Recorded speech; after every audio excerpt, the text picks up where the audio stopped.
સુરત સચિન ઓજીવાલા સ્થિત ગુજરાત પ્લાયવુડ કંપનીમાં પ્લાયવુડ બનાવવાની મશીનમાં ફસાઈ જતા 14 વર્ષના બાળકિશોરનું મોત થતા સાથી કર્મચારીઓમાં શોકની કાલીમાં છવાઈ ગઈ હતી.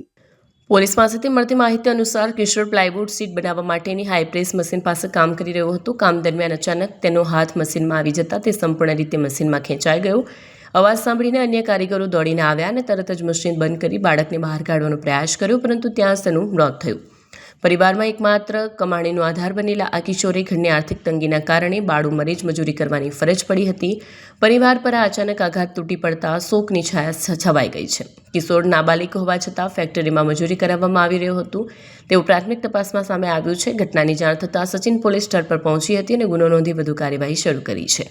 આ ઘટનાએ ફરી એકવાર બાળ મજૂરી અને ઉદ્યોગ વિસ્તારમાં સુરક્ષા વ્યવસ્થા અંગે ગંભીર પ્રશ્નો ઊભા કર્યા છે.